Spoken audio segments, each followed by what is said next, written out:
muggy day. Sky's gloomy. Air. Oh, man. At least let me finish my sentence. Ugh. Ugh. Cold, cold, cold. Oh.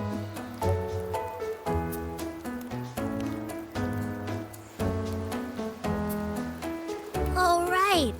I'm famished. We barely had a bite sprinting all the way here from Raguna. Whoa! Pinch me! This is a feast and a half!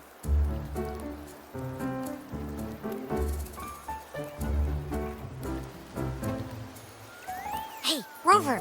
So, we did bring enough money, right? I mean, we kind of rushed out without grabbing anything. Oh, that? Don't worry. Money's not an issue. Augusta made sure we're covered. All our food and lodging here in Septimont is billed straight to the F4's palace. But I think the owner might have overdone it a little. Ha! Better get used to it. You're the champ of the Great Aegon.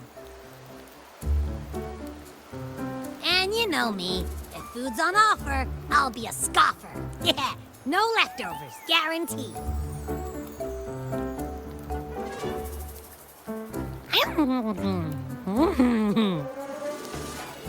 Free stay, free meal. The Zephyr really knows how to treat guests. Maybe we should, hang around a bit longer.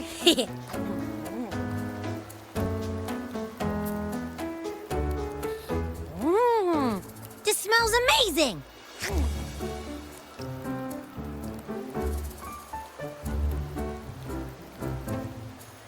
Abby, what do you think Imperator wants me to find? If Cardathea's right, the last clue should be somewhere on the Sanguis Plateaus. We're so close to the finish line, just one step away. But our pace is slowed. Relax. We're already back in Septimont. What's the rush? I remember Lupa said there's this weird blight cloud hanging over the Sanguis Plateaus. And when the high tide, or whatever, rolls around, all the gladiators go there to hunt tacit discords. Wait, is the high tide coming up soon? The Afra's invite did say something about a big hunt. Huh, that reminds me. Aren't we supposed to meet her today?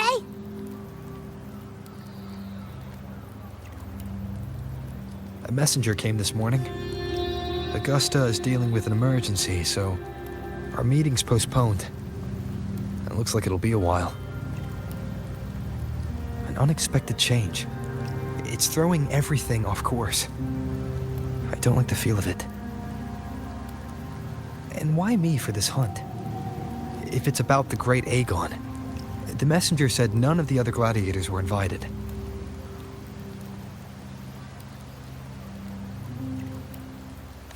Who knows? Maybe she just wants to test her strength against you.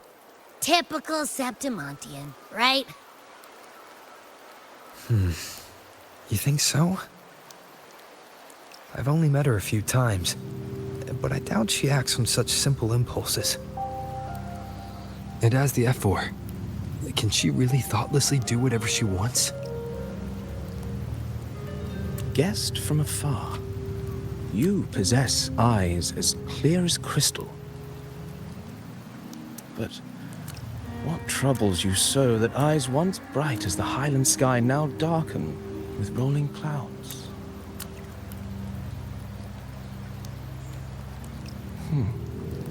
A warrior who walks the blade's edge does not falter over trifles. The clouds, if I may guess, are cast from the throne. At the peak of Capitolini Hill, beneath the pale walls of the Ephes Palace, secrets lie buried. and the most intricate among them are those born from the pursuit of power. Even one as honorable as the Effa must learn when to be ruthless. In Septimont, a city forged in iron and blood, anyone who seeks the throne without knowing the cost is no better than a lamb marching to the butcher's knife.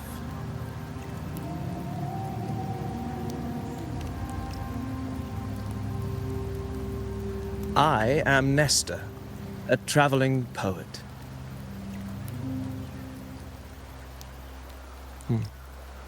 The rains in Septimont never seem eager to leave this season. So then,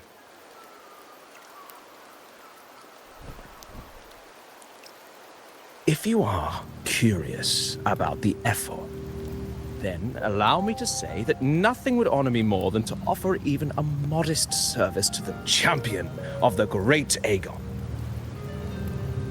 Wait, how do you know he's the champion? And all that stuff about the F4, too. Oh, your eyes. Were we talking too loud? To see and to hear are but two of the many ways to perceive. Trusting the senses is a habit, a natural expedience, but not the only option. Truth be told, I've been gathering inspiration for my next epic, and its protagonist is none other than Augusta, the Ephor of Septimont. That's why I speak of her with some familiarity. I have a feeling your tale with her will soon be written. And knowing more about those who walk alongside you is rarely without its benefits.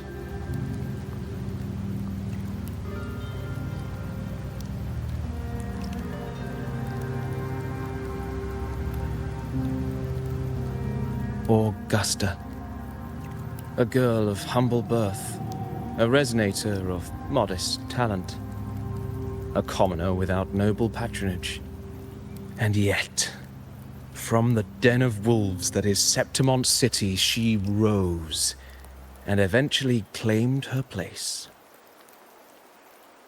Just like the burning sun was once a cloud of dust.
fail enough times, and you might eventually succeed.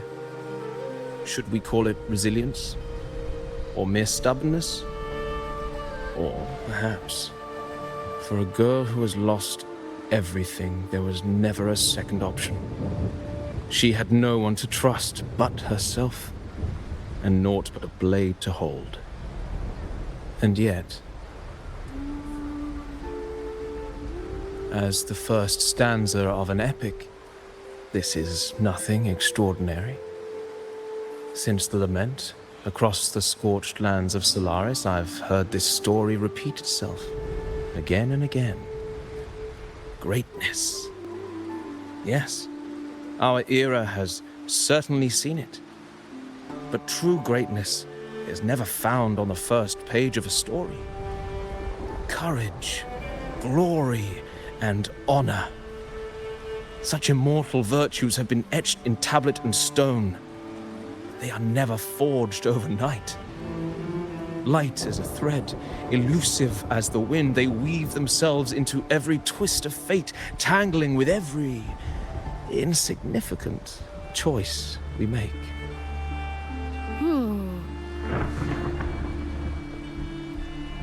I don't know. It's just unbelievable. The Augusta he's talking about, and the F-word we saw in the arena. No way they're the same person. A girl far from home, arriving in the city upon Capitolini Hill in pursuit of strength. No title, no status, no wealth. I doubt anyone at the time could have imagined her rising to where she is now. Do you mean Kato? Do you believe Kato handed her that final victory on purpose, and that his scathing words were a test of her resolve?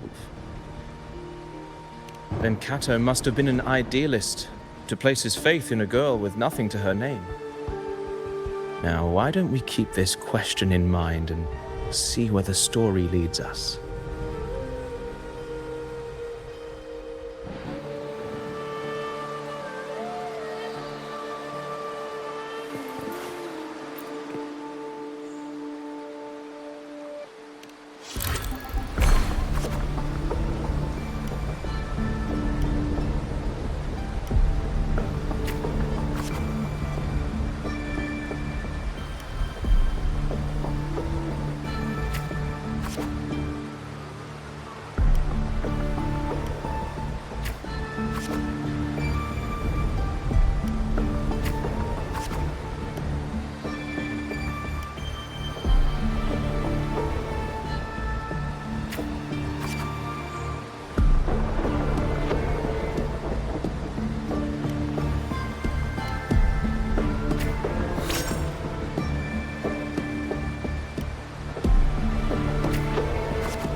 merely the rough shape of a short epic.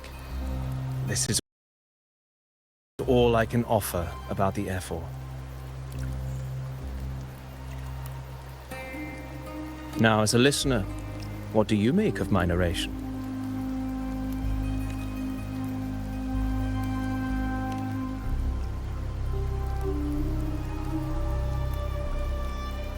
I appreciate your kind words, my generous listener. I am only a humble wordsmith, spinning verses and rhymes. The essence of poetry is granted by those who dare defy their fate. There is one thing I must confess.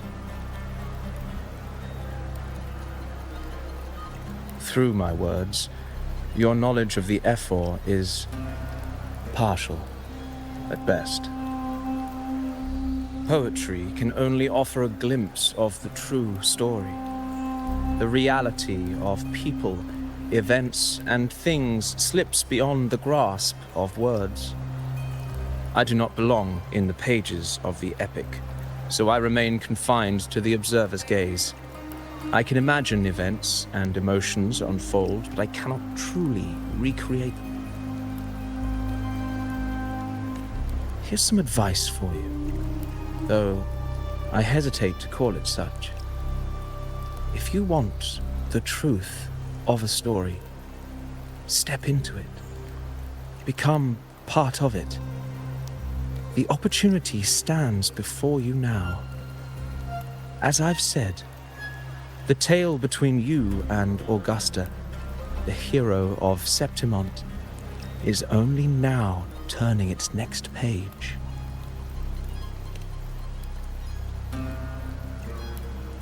It's not difficult to see.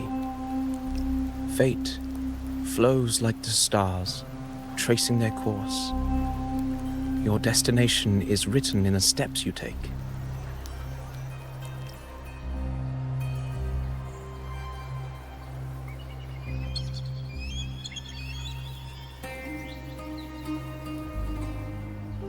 The rain is passing. I hear it ceasing its symphony upon the earth. It is time for farewells.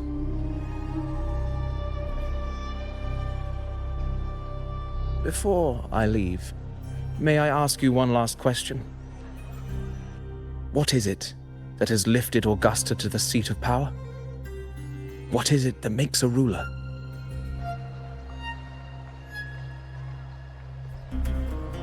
Well, I'd say strength. Let's be real. There's no way Augusta could have passed those trials without strength.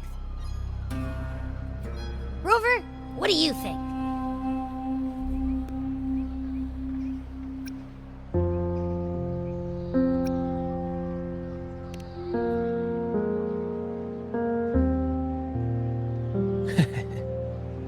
You needn't rush to answer now. Keep it in mind as you continue your journey. When the final chapter is written, the answer will reveal itself.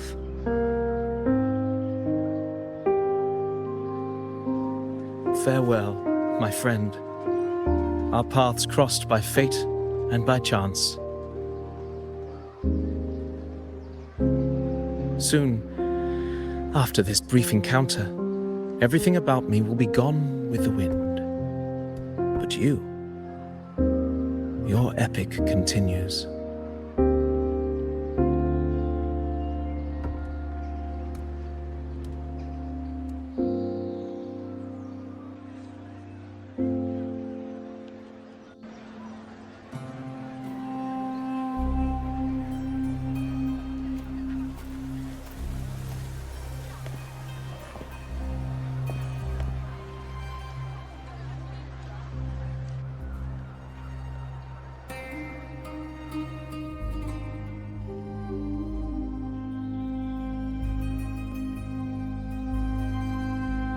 Your Excellency, you have indulged her too much.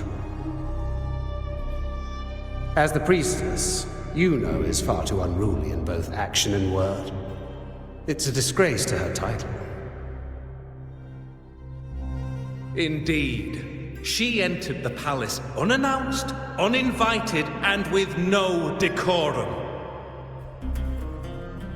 A blatant affront to the authority of the palace. Same as always. Senators, all she crossed was a doorway. One too insignificant to carry the weight of our authority, or defend anyone's fragile pride. Let us not forget, it is not the walls of Capitolini Hill that command fear. It is my will, my sword, and our relentless conquest. I know your fear. You fear a priestess's voice drowning yours, and a rebel challenging the Senate's rules. But listen well. Power does not bow to sycophants, cowering behind their traditions. If you seek power, then step from the shadows. Face me, and prove yourself worthy.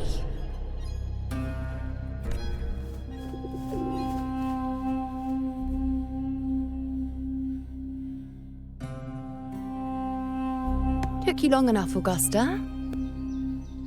Handling the senators takes time. You know that. Well, to keep our esteemed priestess from waiting, maybe next time I'll just leave them to their own devices. I'll make sure they record every detail of your feat and relay it word for word to Grandmother Lilibet. Priestess Iuno, unruly behavior, left Tetragon Temple without permission and trespassed into the Ephor's palace. I wonder, who will lose it first? Lilibet or you?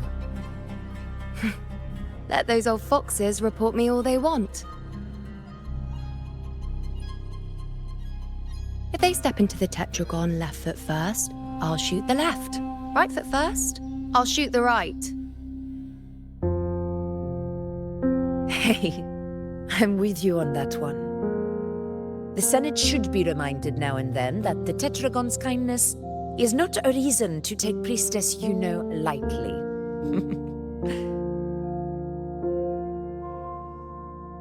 Why didn't you wait there? I had everything handled. We depart for the hunting ground tonight. If anything changed, you could have reached me by my terminal. You didn't need to come all the way here. I want you free of duty until that day arrives. You're overthinking it, Augusta. I'm here to see that person. Grandmother Lilibet said his fate is one of unknowable void. Sounds intriguing enough to make time for. So that's it? Too bad. The ship from Laguna won't dock until tomorrow morning, and we'll be gone by then. Ugh, what a hassle. Patience, you know. The warrior has accepted the invitation. So, you'll have plenty of time to meet during the hunt.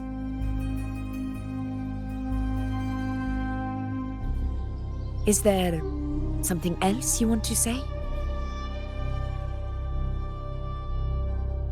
I read Grandma Lilibet's Book of Prophecies. The hunt and our plan, neither end well. Are you sure we should go through with this? Risk does not trouble me. Peril simply requires greater strength. But really, when did you start caring about the temple's traditions?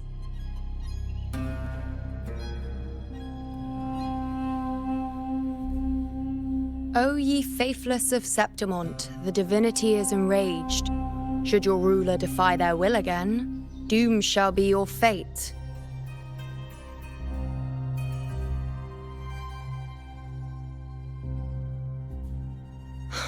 Lately, I've been hearing murmurs from the nobles again about the ancient prophecy from Raguna. I will admit, those words once carried weight. But when our ancestors crossed the waters and climbed these hills, Raguna's divinity didn't get a seat on the ship. And the priestesses all said the prophecy was incomplete.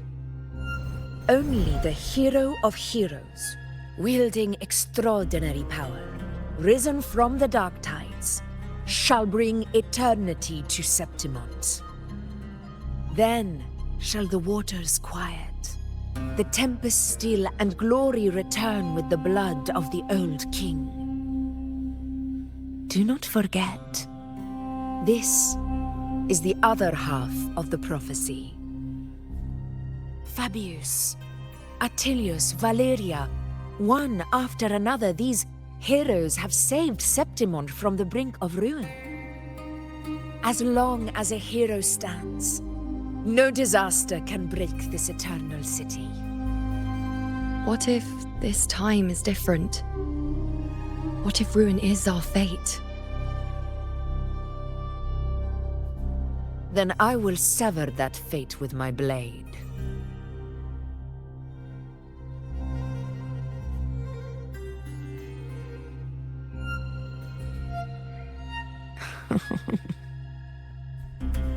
What's so amusing? So, the fearless priestess Iuno can be frightened after all. But it's fine. If you're afraid, don't push yourself. I can handle this alone.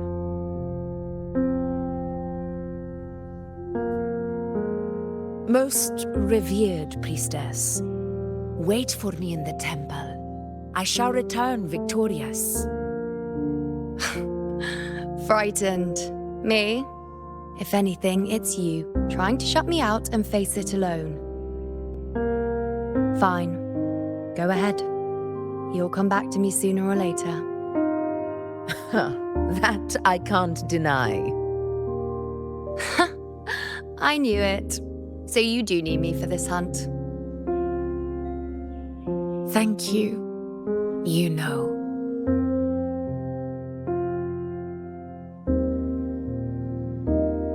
Why are you saying this?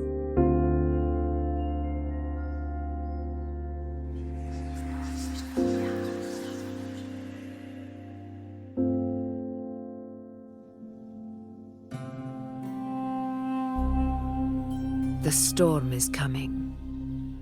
Come, you know my friend. The best way to greet a storm is to walk straight into it.